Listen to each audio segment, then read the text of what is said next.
and you go and then stand in front of your smart mirror in the bathroom, which gives you your age, your blood oxygen, your happiness rating. You've then got your smart shower that's set to just the right temperature that you want it. You've got your humanoid robot that brings you the towel. You've got the chef arms in the kitchen making the eggs, and the smart fridge has already ordered some eggs that are coming in by drone from Woolies. And, then you've got your robot dog that doesn't need to go for a walk, but wants you to take it for a walk because it's part of your healthcare plan, your personalised healthcare dog. So this in all of this passiveness, it's all already here, just not evenly distributed, Jill. Mad for life, making a difference for a lifetime. Join me, Jill Hicks, as I take us on a quest to learn, to grow, to understand more about ourselves and how we can be the healthiest version and be able to do all the things we want to do for a lifetime. I'll be talking to the scientists, the thinkers, the doctors, the doers, the practitioners, the people that are leading the way in the areas that can improve our health, from our mind health to our body, to our soul, to how we contribute to the world. I'm really excited. This is 20 years in the making for me. Mad for life, making a difference for a lifetime. Welcome to Mad for Life, my dear friend Kath. Of course, to me, you're Kath, but you have this whole other life. You're Professor Dr. Catherine Ball, a scientific futurist. You're a best-selling author. You work across so many projects of emerging technologies. And what I love particularly about you is, whilst you are a fiend around emerging and tech futures, you always have the human at the core. Mm-hmm. And I devour your work and totally, continuously captivated by everything you produce. And we've been friends for about 10 years, so I've had a decade of just being completely in awe. So I'd like to start actually by saying thank you. Thank you for what you do. Thank you for all that you can contribute to this world. And I know that there'll be so many people that have been inspired by your work, that have gone on to try and emulate, try and continue what you're doing. And perhaps you don't even get to hear about that. So thank you for being the icon that you are and the leader that you are. And thank you for making time for us at Mad for Life. Well, Jill, coming from you, I'm going to sit here as a pool of tears, my friend. Oh. But I still remember when we met at the Telstra Business Women's Awards back in 2016, when I was handing my crown over to the next generation of women in business leaders. And I just remember sitting there thinking, I can't believe I'm breathing the same air as Jill Hicks. The humility to which you approach the world and the geopolitics that we're constantly swarmed by. You're not just an icon. You're a lighthouse, babe. Oh. Like, you've got to remember how important you are. Thank you for doing this podcast, thank you for having me. I've been really enjoying it so far. I'm never going to order a colonoscopy again without putting it in a French accent now. What do you need today? I'm having a colonoscopy. We'll have to pick. Iconic. We'll have to pick a language to talk about the future in. Wonder what would that be? Cyborg? It would probably be code. Yeah. There we are. Having said that, no, they say the future of English is actually more of an Asian mix. They refer to Singlish, So Singlish. Yeah. There we are. So having a more Indo-Pacific version of English. There you go. Now, it's really difficult, I think, to talk about the future because it is about possible ideas. It is about things that seem plausible that could happen. But what is it that leads you to really work in this field? Is it things that gets under your skin enough that makes you angry or intrigued, or you can see that this can be done better? What takes you into that rabbit hole of working in future ideas? Yeah, anger has got a lot to do with it. I sit as a person who's reasonably technically literate. I sit now as a mother of 2 small children, the daughter of an aging mother. And I sit there and I go, why haven't we got this? Why haven't we got that? The gap between capability and action when it comes to scalable technologies, the fact that there's a great quote by William Gibson, the future is already here, it's just not evenly distributed yet. That uneven distribution across socioeconomic and geopolitical lines really annoys me. It's almost like when you can see how good things could be, but you see that they're not that good. So, why aren't they this there? is a utopia vision? Well, it's very realistic vision. So what people have in other countries are stock standard things that other people in other countries don't have. And that's not just about socioeconomics or alleviation of poverty. That is one thing. But taking a reasonably rich Western country and looking at another reasonably rich Western country and still seeing this difference where you could actually have people living longer, happier, healthier lives, but the technology is just not scaling or not translating, or people aren't literate to ask for it. And that's what really frustrates me. I'm sensing that there's a growing fear around the emergence of an artificial intelligence, and that can be in many things. And yet, whilst there is this fear, there's also a sort of increased usage. So it's this sort of funny relationship where on one hand, the things that most people would have in their everyday that is an artificial intelligence, they've become accustomed to, and yet something beyond that is to be feared. And I'm interested in your sense, I guess, in how do we navigate that? How do we rise into a place where we are in control of what we do today that informs what happens tomorrow? So there's a real oxymoron about artificial intelligence. Yes. There are so many different types of AI that when you say AI, it's almost like saying countries on the planet, right? There are so many different ways in which AI is being used, people that are investing in it, people that are controlling it, and the culture of each of these different types of AI, even the generative AI platforms, you can say, well, Claude is Anthropic, and they refuse to sign up to the defense stuff, and now the Londoners want them there because the US are having a go at them, and the politics around saying no to the Department of War and what that means for that company. Then you've got OpenAI, which is Sam Altman, which is backed by Microsoft and is part of the Tech Bro network and has said yes to do certain things that other people have said no to. Then you've got Grok, which is Elon Musk. So if you're a Musk fan, then Grok is your AI of choice, right? Then there's Llama, which is Meta. So if you're a Meta fan and you like your Instagram and your WhatsApp and your Facebook, then maybe Llama is the AI that you prefer. My preferred AI is actually Google Gemini, and I'm not sponsored by Google. And I've been playing around with all of them, and I want to get more into Claude because I like the culture of Anthropic. I understand how powerful OpenAI is. I do use that as well. And in fact, I am yet to play with Grok and Llama, and it's probably me being a bit naughty here because I'm going to give some people advice right now, which is we need to get our hands dirty and play with these systems to see where they fall over and break. But aren't they only as good as what we're asking them to do? Prompt engineering, effectively, is that term. So yes, look, I mean, one of the areas of study I work in is cybernetics, and cybernetics can be defined as humans using a technology in an environment to solve a problem.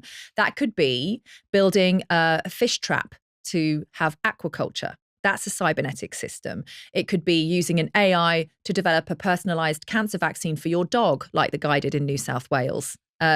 It could be a mum who's got a number of kids and sports teams and a really busy working week using Lovable to vibe code an app to organize her family's clothes washing schedule. Like, there are ways in which we can use these things to make our life better. But if we're not playing with them, then we're never going to know where the edges of them are or how to choose them.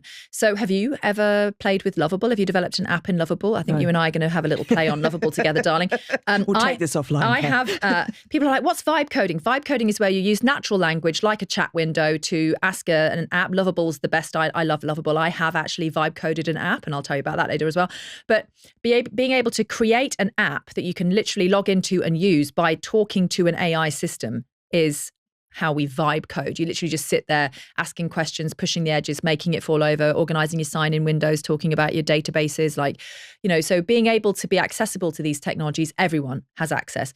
I interviewed Mo Gaudat, who was one of the Google DeepMind, deep AI experts for the opening of South by Southwest Sydney last year. And he said to me, Catherine, one of the things that people forget about these AI systems is that you can rent IQ. So when we talk about human intelligence and artificial intelligence, we don't actually need to talk to them as two separate things, because you can actually rent IQ on a computer system to help you with the questions that you're asking in your head. So say, for example, with any of the AI systems you prefer as a large language model, so I might say I'm going to use Gemini, I can say to Gemini, I need you to be my chief marketing officer. I have no marketing qualifications at all, but you are going to be my chief marketing officer. I want you to look at all the best examples of how a chief marketing officer can take a book like my book, The Future of Sleep, and how you would market that and who you would target it to and which podcasts I need to go on and which TV shows I need to be on. And how did, Subtle Art of Not Giving an F become a bestseller? How did Atomic Habits become a bestseller? How do I write the next book that is the bestseller? So in that process, I'm someone that's sitting here that doesn't even have a television. So it's kind of... I very rarely very rarely watch television. You obviously watch me when I'm on the Today Show, though, Jill. Come on. Yes, on my computer, of course I do. But how far until we start to see an intelligence that can preempt and start to say if I am this AI that's working with you in your marketing department, at what point will we see you come into your office, turn on your computer and say, good morning, how are you? And let's say you're calling me Sally. How are you, Sally? And then I reply back, I'm great, Kath. I've got a lot to do today. And they start to actually build their own agendas for things. That exists. It's called agentic AI. Right. That already exists. Except Sally won't be switched on when I turn up at the office. Sally will have been working overnight while I was asleep. And Sally has her own team of agents that she's also working with that are also doing the things that Sally doesn't want to do. It's how you prompt engineer Sally to behave. So at this point, then, where do we start to be reasonably fearful of that relationship becoming its own being? So if you're thinking about general intelligence, artificial general intelligence, and AI that will become self-aware, akin to sort of the Terminator movies and Skynet. That's it. And I've got a couple of thoughts about this. One is, if an AI actually became self-aware, do you think it would tell us? Knowing what it knows about humanity, do you think it would actually tell us that it was self-aware if it knew it was self-aware? Can we just pause there for a moment and go, I don't know the answer to that one because I don't work in AGI. All I know is there's a defense aspect to these technologies that we never really see. There's a counterterrorism aspect to these technologies that we never really see. The area of AGI that will be upon us will be from those defense sectors. Yes. Will be from the non-commercially driven, defense-driven, counterterrorism, counter-cyber security world. Though I have some folk that I talk to that think it's an inevitability. I have other folk that go, well, look, it's just never really going to get there because it's only ever going to be a machine. It's never going to be a biological entity. And so then you can have deep and philosophicals that we don't need to necessarily go into today about how do you define life? Yes. How do you define consciousness? And so we don't have a good definition for consciousness. Yeah. So I would ping pong that one straight back to you, Jill, and say, until you can define to me what consciousness actually means, I can't tell you whether or not we've got an AGI or when we're going to have an AGI. Because I do a lot of pondering around, HI, of course, which is human intelligence, HCI, which is human creative intelligence, and HEI, human emotional intelligence. And I'm passionate about how we develop that language, that presence, particularly with our young people, that there is as much focus on that as there is artificial intelligences and people feeling that, well, what's the point of me going to university to study law if in 10 years' time lawyers will be absolute? And it's that I'm interested in, that emerging, and I think we it's like, how do we find a term for that? And is it the intelligence revolution? Is that what we're going to be facing? I think we're in the middle of the where humans just say enough. Enough, yes. To a certain extent. I think we're in the middle of the intelligence revolution, and I love that term. There's a book titled right there for anyone who's interested in grabbing hold of that and running with it. I think maybe we should write it. But the idea of augmenting human intelligence or applying human intelligence as well as using artificial intelligence and not using AI to actually switch off human intelligence is something that the best people and the brightest people are working with. So anybody who's thinking of studying law, I'd suggest you're not going to be obsolete anytime soon, because we're going to start seeing areas of law develop. And there will always be ways in which we can use technology to make law more cheap and more efficient. And all of us have a backlog. And it's getting to the soul, though, isn't it, Kath? Of like if you're in a trial, and you're being represented by someone, they're using all of those human tactics to say, I'm appealing to your senses, and can we do that if it's Sally? If it's Sally, of the jury. Well, Sally was trialled and her name was Compass. And this was a piece of AI that judges were supposed to use in the United States to decide whether or not people applying for parole should go back to prison or be given parole. And you can see how this is going to come undone. It is something that, unfortunately, by the way, if anyone listening to this is facing a sentencing, you always go for sentencing after lunch, not before lunch. People get harsher sentences when people are hungry. But also, judges have, in the US, they were starting to use this thing called Compass, and it was basically picking up on whether or not this person will be a risk if they go back into society or not. But unfortunately, all artificial intelligence systems are only as strong as the diversity and the humanity in full 360 hypercolor, technicolor that your database is from. Now, unfortunately, in Chicago, the database that was feeding this particular AI was obviously the police department's records, which meant a young man, an African-American man, came up for parole, had perfect record in prison, perfect parolee, computer says no. And when he asked why, the judge said, because the AI system said that you're going to be a risk, so you're going back into prison. So he sued. And he won, because no one should ever defer their intelligence-making capabilities or decision-making capabilities to a computer program. Another thing around this is the Aura rings and the Whoops and the wearables that people have. Yeah.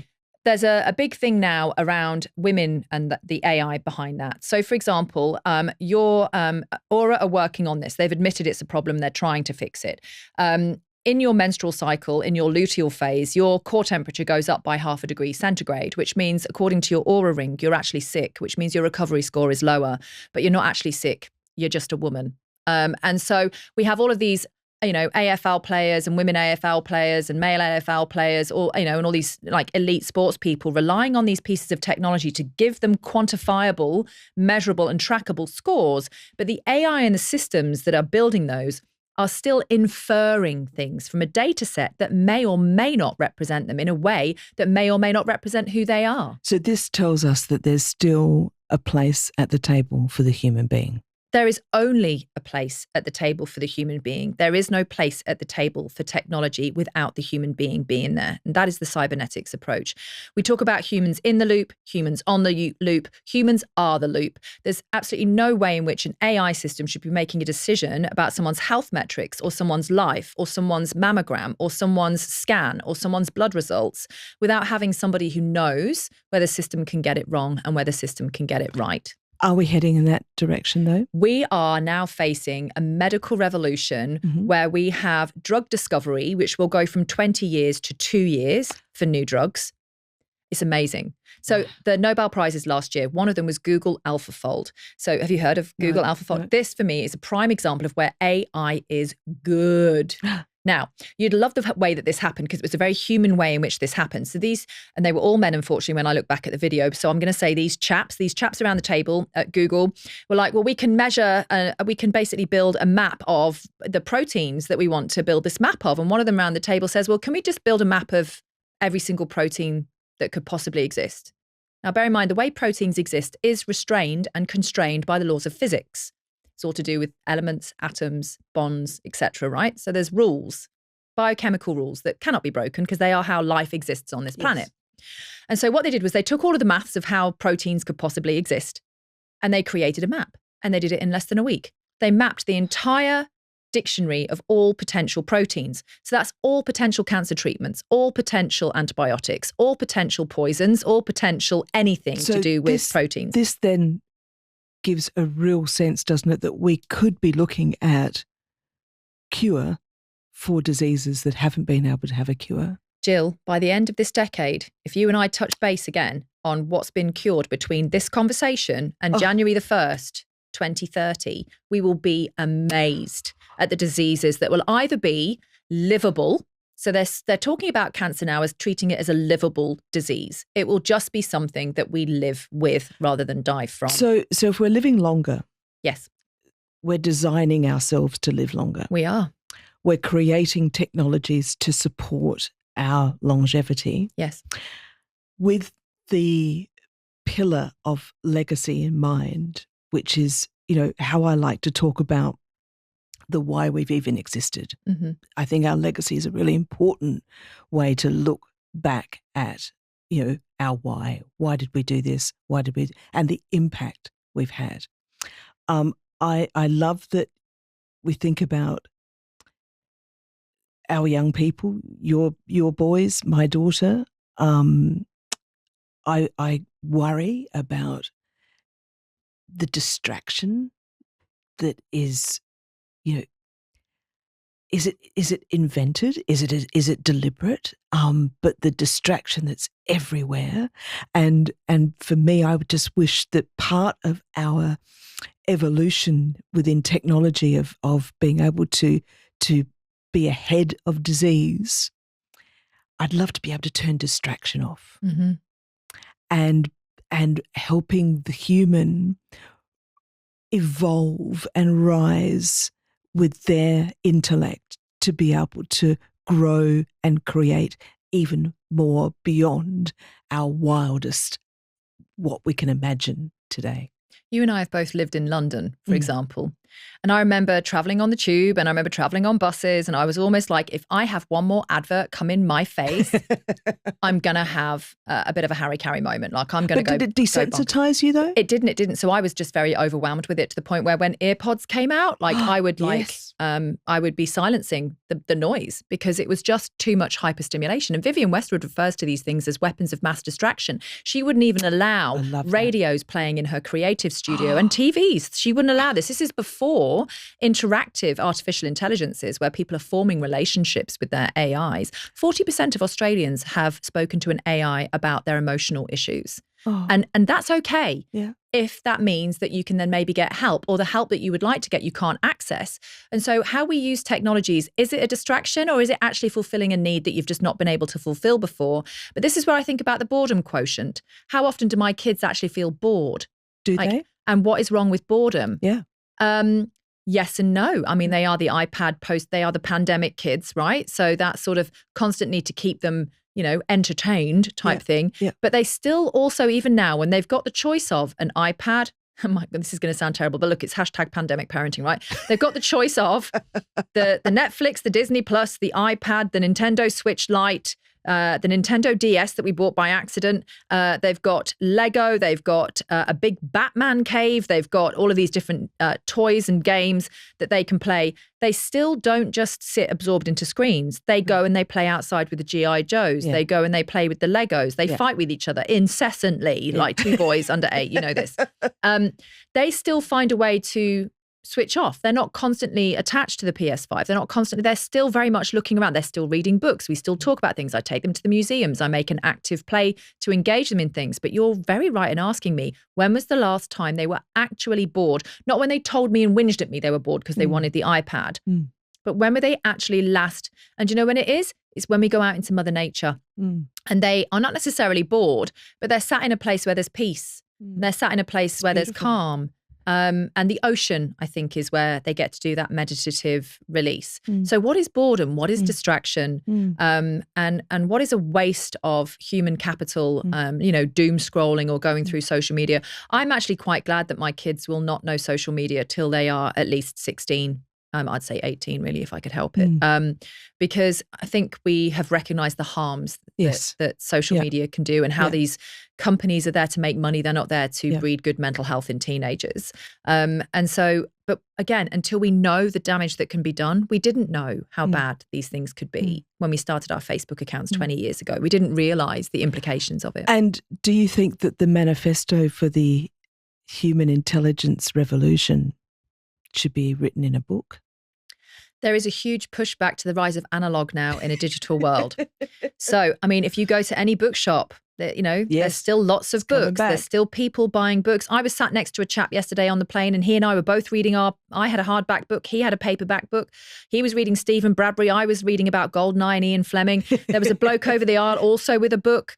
And, my bookshelf is my to-read pile effectively. But again, this is me being, I'm not necessarily a normal human being. But all I know is my kids still love Kathy, books. is this where you're going to tell us that you are a cyborg? I really wish I was a cyborg. Like, you can just see so many cool things that you could do. I mean, you're the bionic woman, Jill. That's it, like, I'm half titanium. You do. Yeah. And look, I think that the rise of analog means that there's going to be a pushback against this saturation of AI slop and in slopification that we're getting from AI systems. I don't want to push you on it, and as shove me on it as we come to wind up this incredible conversation.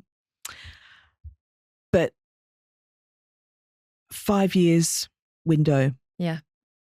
What are we doing? So in 5 years, it's highly likely we will all have things in our house called nearables. So nearables. Nearables. So there at the moment, people have wearables. The thing coming now is we're going to be moving over the next few years from the agentic AI systems that we have now, which are personas that people build to perform functions in work, play, whatever you want to do. We're going to be moving to very passive monitoring and interactive AI systems that we will refer to as ambient AI.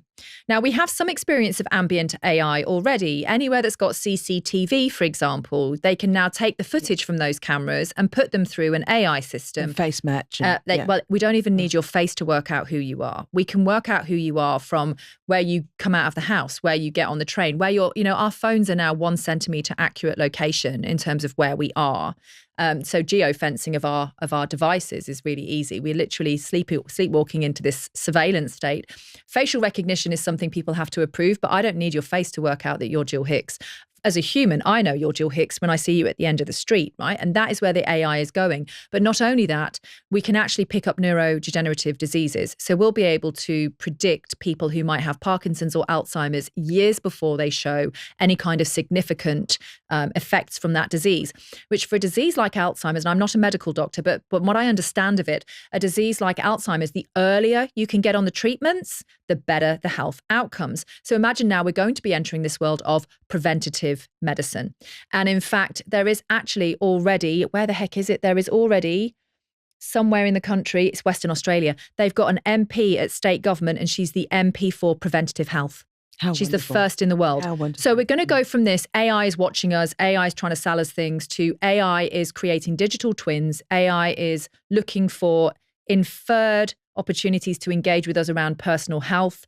When you wake up in your smart bed with the nearable lamp that's been monitoring you, and the bed that's been monitoring you, and the bed that's been cooling you down so a hot flush didn't wake you up in the middle of the night. It's been stopping your partner from snoring by raising the bed head so that they don't snore from sleep apnea. It's been watching your heart rate variability. It's been picking up your cardiovascular system. And you go and then stand in front of your smart mirror in the bathroom, which gives you your age, your blood oxygen, your happiness rating. You've then got your smart shower that's set to just the right temperature that you want it. You've got your humanoid robot that brings you the towel. You've got the chef arms in the kitchen making the eggs, and the smart fridge has already ordered some eggs that are coming in by drone from Woolies. And, then you've got your robot dog that doesn't need to go for a walk, but wants you to take it for a walk because it's part of your healthcare plan, your personalized healthcare dog. So this in all of this passiveness, it's all already here, just not evenly distributed, Jill. With our wearables, our nearables, I hope we find some space to evolve in all our free time that's been created. 3-day work week.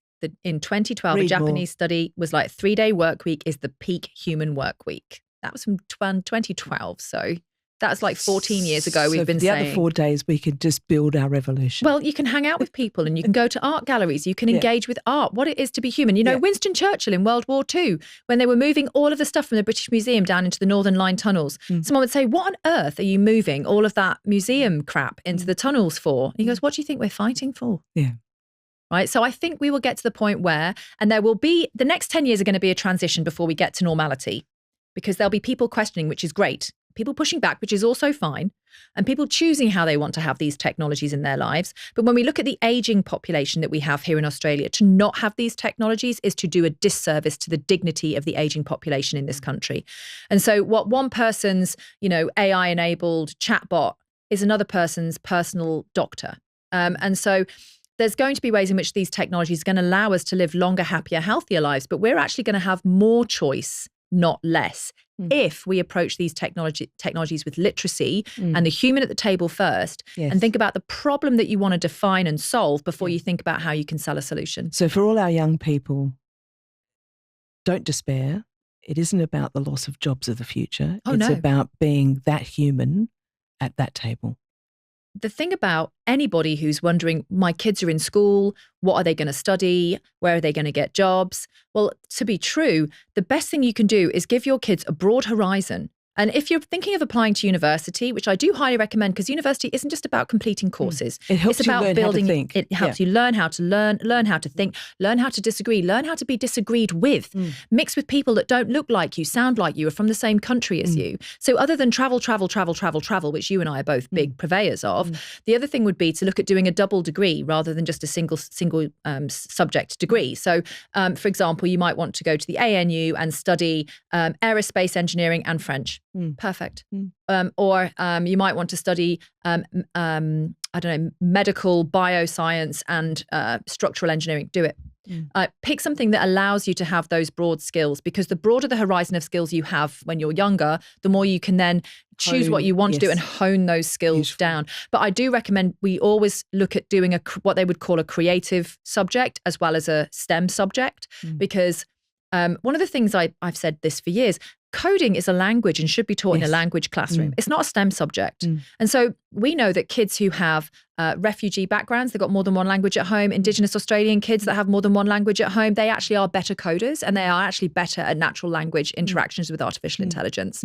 People that are good at music have an ability to read code. So when we think about all the cybersecurity jobs, all of the ACO jobs, all of the intelligence jobs, there's a world for us artists. There's a world for artists, but not only is there a world for artists, there's a need for artists. I'm about to take part in a creative thing with a lovely Jessie Hughes from Leonardo AI. Now, Leonardo AI was acquired by Canva, but it's basically an AI that enables you to create visual art, like movies, storytelling, using artificial intelligence. And some people will be like, shock horror, what on earth are you doing?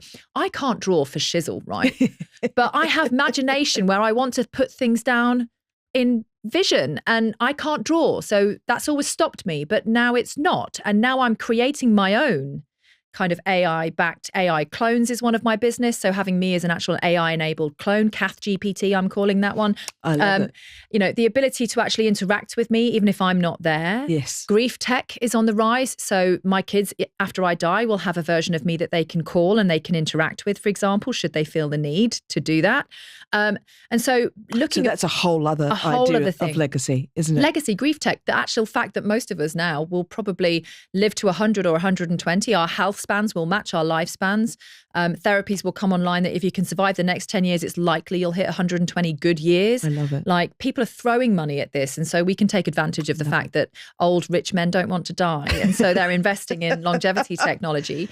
But look, the future is bright. And when you think about the jobs that maybe the year I was born in 1979, what were the jobs that everyone was working? Where the jobs are that I'm doing now didn't exist in 1979, and such it will be in 30 years' time when my kids are my age now, that the jobs that are on offer to them are nothing like the world. And what's the problem with that? Why are we so conservative in thinking, oh, crumbs? And this is the beauty, isn't it?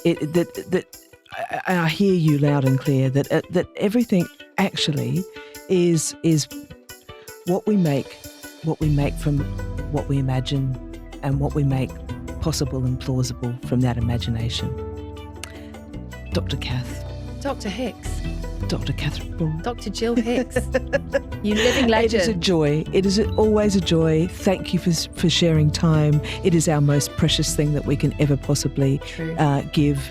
So thank you. And I think it always has to be continued because the future is a big subject. It is. Let's come back to it. Absolutely. Thank you so much.